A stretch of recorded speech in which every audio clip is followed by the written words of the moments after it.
Hi, ನಮ್ಮ success suit YouTube ಚಾನಲಕ್ಕೆ ಸ್ವಾಗತ. ನಮ್ಮ ವಿಡಿಯೋ ನಿಮಗೆ ಇಷ್ಟ ಆದರೆ ಲೈಕ್ ಮತ್ತು ಕಾಮೆಂಟ್ ಮಾಡಿ. ಹಾಗೆ ಸಬ್ಸ್ಕ್ರೈಬ್ ಮಾಡುದ ಮರಿಬೇಡಿ. ನಮಸ್ಕಾರ. ಕ್ಯಾಂಪಸ್ ಸಂದರ್ಶನದಲ್ಲಿ ಯಶಸ್ವಿಯಾಗಲು ಕೆಲವು ಪ್ರಮುಖ ಸಲಹೆಗಳನ್ನು ಇಲ್ಲಿದೆ. 1. ಪ್ರಾಥಮಿಕ ತಯಾರಿ. ಹೆಚ್ಚು ಅಭ್ಯಾಸ ಮಾಡಿ.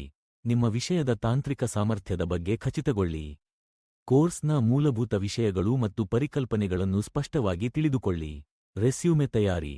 ಸರಳ, ವೃತ್ತಿಪರ ಮತ್ತು ತಂತ್ರಜ್ಞಾನ ಅಥವಾ ನಿಮ್ಮ ತಜ್ಞತೆಗೆ ಸಂಬಂಧಿಸಿದ ಮಾಹಿತಿಗಳನ್ನು ಮಾತ್ರ ಸೇರಿಸಿ. ನಮೂನೆ ಪ್ರಶ್ನೆಗಳು. ಹಿಂದಿನ ವರ್ಷಗಳ ಕ್ಯಾಂಪಸ್ ಸಂದರ್ಶನದ ಪ್ರಶ್ನೆಪತ್ರಿಕೆಗಳನ್ನು ಅಧ್ಯಯನ ಮಾಡಿ. 2. ತಾಂತ್ರಿಕ ಸ್ಕಿಲ್ಗಳು. Programming practice.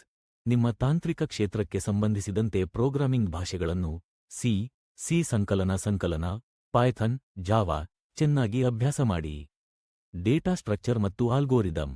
ಈ ವಿಷಯಗಳ ಮೇಲೆ ಉತ್ತಮ ಹಿಡಿತ ಹೊಂದಿರಿ, ಏಕೆಂದರೆ ಬಹುಸಾರಿ ಈ ಅಂಶಗಳನ್ನು ಹೆಚ್ಚಾಗಿ ಕೇಳುತ್ತಾರೆ. ಪ್ರಾಜೆಕ್ಟ್ ಮತ್ತು ಇಂಟರ್ನ್ಶಿಪ್. ನೀವು ಮಾಡಿರುವ ಪ್ರಾಜೆಕ್ಟ್ಗಳ ಬಗ್ಗೆ ಸಂಪೂರ್ಣವಾಗಿ ತಿಳಿದುಕೊಂಡು ಅವುಗಳನ್ನು ವಿವರಿಸಲು ಸಿದ್ಧರಿರಿ. 3. ನರ್ಸನಲ್ ಇಂಟರ್ವ್ಯೂಗೆ ತಯಾರಿ. ಸ್ವಭಾವದ ಪರಿಚಯ. ನಿಮ್ಮ ಬಗ್ಗೆ ಹೇಳಿ ಎಂಬ ಪ್ರಶ್ನೆಗಾಗಿ ಸುಸ್ಪಷ್ಟ ಮತ್ತು ಸ್ವಾಭಾವಿಕ ಉತ್ತರವನ್ನು ತಯಾರಿಸಿಕೊಳ್ಳಿ. ನಿಮ್ಮ ತೊಂದರೆಗಳನ್ನು ತೋರಿಸದಿರಿ. ನಿಮ್ಮ ಬಲ ಮತ್ತು ದೌರ್ಬಲ್ಯಗಳ ಬಗ್ಗೆ ನಿಜವಾಗಿಯೇ ಪ್ರಾಮಾಣಿಕವಾಗಿರಿ, ಆದರೆ ನೀವು ದೌರ್ಬಲ್ಯಗಳನ್ನು ಹೇಗೆ ತಿದ್ದುತ್ತಿದ್ದೀರಿ ಎಂಬುದನ್ನು ಹೇಳಿ. ಆತ್ಮವಿಶ್ವಾಸ. ಸ್ಫೂರ್ತಿಯುತವಾಗಿ ಮಾತನಾಡಿ ಮತ್ತು ನಿಗ್ರಹಿತವಾಗಿ ಪ್ರತಿಕ್ರಿಯಿಸಿರಿ. 4. ಗುಂಪು ಚರ್ಚೆ.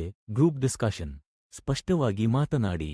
ನಿಮ್ಮ ಮಾತುಗಳಿಗೆ ತೂಕ ಇರಲಿ ಮತ್ತು ಇತರರ ಮಾತುಗಳನ್ನು ಕಡಿತ ಮಾಡಬೇಡಿ. ನೋಟ ಮತ್ತು ವಿಷಯಜ್ಞಾನ. ನೀವು ಮಾತನಾಡುವ ವಿಷಯಕ್ಕೆ ಸಂಬಂಧಿಸಿದಂತೆ ಮಾಹಿತಿ ಸಂಗ್ರಹಿಸಿ ಆಳವಾಗಿ ಮಾತನಾಡಿ. ನಾಯಕರಾಗಿ ಹೊರಹೊಮ್ಮಿ. ಸಂಯಮ, ಸಹಾನುಭೂತಿ ಮತ್ತು ಸಮರ್ಥ ನಿರ್ವಹಣೆಯ ಗುಣವನ್ನು ತೋರಿಸಿ. 5. ಶಾರೀರ ಭಾಷೆ. Body language. ಮುಗ್ಧತೆಯಾಗಿ ನಡೆಸಿ.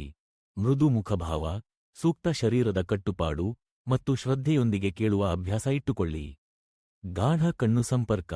ಸಂದರ್ಶಕರಿಗೆ ನಿಮ್ಮ ನಂಬಿಕೆಯ ಗುರುತು ನೀಡುತ್ತದೆ. ಸೋಮಾರಿತನ ತೋರಿಸದಿರಿ. ಕುರ್ಚಿಯಲ್ಲಿ ಸರಿಯಾಗಿ ಕುಳಿತುಕೊಳ್ಳಿ ಮತ್ತು ನಿಮಗೆ ಕೇಳಿದ ಪ್ರಶ್ನೆಗಳಿಗೆ ತಕ್ಷಣ ಮತ್ತು ಸಮರ್ಪಕ ಉತ್ತರ ನೀಡಿ.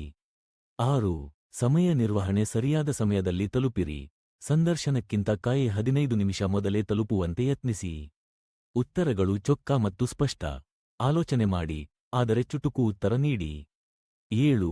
ಮನೋವೃತ್ತಿ. ಪಾಸಿಟಿವ್ ಆಲೋಚನೆ. ನೀವೆಷ್ಟು ಆತ್ಮವಿಶ್ವಾಸದೊಂದಿಗೆ ಕಾರ್ಯನಿರ್ವಹಿಸುತ್ತೀರಿ ಅದು ನಿಮ್ಮ ಸಂದರ್ಶನದಲ್ಲಿ ತೋರಿಸುತ್ತದೆ. ನೀವು ಏನು ಕಲಿತಿದ್ದೀರೋ ಅದಕ್ಕೆ ನಂಬಿಕೆ ಇಡಿ. ನಿಮ್ಮ ಅಜ್ಞಾನದ ಬಗ್ಗೆ ಲಜ್ಜೆಪಡುವ ಬದಲು ಅದನ್ನು ಸಾಧಿಸಬೇಕಾದ ಅವಕಾಶವೆಂದು ನೋಡಿ.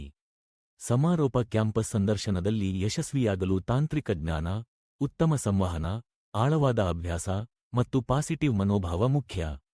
ಪ್ರತಿ ಹಂತವನ್ನು ಸಂಕಲ್ಪದಿಂದ ಆಳವಾಗಿ ಪಾಲಿಸಿ, ಯಶಸ್ಸು ನಿಮ್ಮದಾಗುತ್ತದೆ. ನೀವು ಈ ಕುರಿತು ಹೆಚ್ಚಿನ ಮಾಹಿತಿ ಬೇಕಾದರೆ ತಿಳಿಸಿ.